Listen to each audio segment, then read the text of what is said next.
నమస్తే, welcome to I news. నేను సోనియా. విశ్వం నుంచి మన భూమి వైపు ఒక అంతు చిక్కని వింత అతిథి దూసుకొస్తోంది. ఫిజిక్స్ నియమాలను సవాల్ చేస్తూ శాస్త్రవేత్తల ఊహకు అందని రీతిలో ప్రయాణిస్తున్న ఆ వస్తువు ఏంటి? తోకచుక్క అని పిలుస్తున్నా అది నిజంగా తోకచుక్కేనా, లేక గ్రహాంతర వాసులు పంపిన ఏదైనా రహస్య నౌకనా? ఇప్పుడు ప్రపంచ వ్యాప్తంగా ఉన్న ఖగోళ శాస్త్రవేత్తలను వేధిస్తున్న ప్రశ్నలు ఇవే.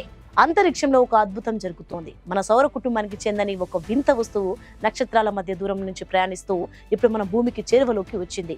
3I అట్లాస్ అని పిలుస్తున్న ఈ వస్తువు సాధారణ తోకచుక్కల కంటే భిన్నంగా అసలు భౌతిక శాస్త్ర నియమాలకే అందని రీతిలో ప్రయాణిస్తోంది. శాస్త్రవేత్తల పరిశీలన ప్రకారం ఇది సూర్యుడి వేడి వల్ల కాకుండా తనంతట తానుగా వేగాన్ని పెంచుకుంటోంది. అంతేకాదు, దీని ప్రయాణ మార్గం కూడా అత్యంత వింతగా, ఏదో ఒక అంతర్గత శక్తి దాన్ని నియంత్రిస్తున్నట్లుగా ఎప్పటికప్పుడు మారుతోంది. దీని నుంచి వెలువడుతున్న పచ్చని కాంతి ఇప్పుడు మునుపటి కంటే చాలా ప్రకాశవంతంగా మారి చీకటి ఆకాశంలో ఒక పచ్చని గాయంలా కనిపిస్తోంది.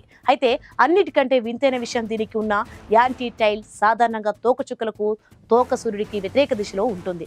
కానీ ఈ 3I అట్లాస్ తోక నేరుగా సూర్యుడి వైపు చూస్తోంది. ఇది మనకు తెలిసిన ఫిజిక్స్ ప్రకారం సాధ్యం కాని విషయం.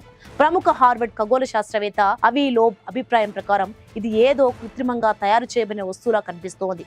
ఒకవేళ ఇది సహజమైన తోకచుక్క అయితే ఇది ప్రదర్శిస్తున్న వేగానికి తన ద్రవ్యరాశిలో 20% కోల్పోవాలి. కానీ ఇక్కడ అలాంటి ఆనవాళ్లు ఏవీ లేవు. ప్రస్తుతం ఇది భూమికి 269 మిలియన్ కిలోమీటర్ల దూరంలో ఉంది.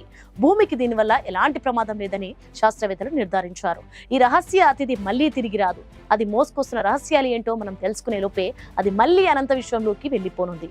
విశ్వం మన తలుపు తట్టి మరీ హెచ్చరిస్తోందా అన్నట్లుగా ఉంది ఈ తోకచుక్క ప్రయాణం.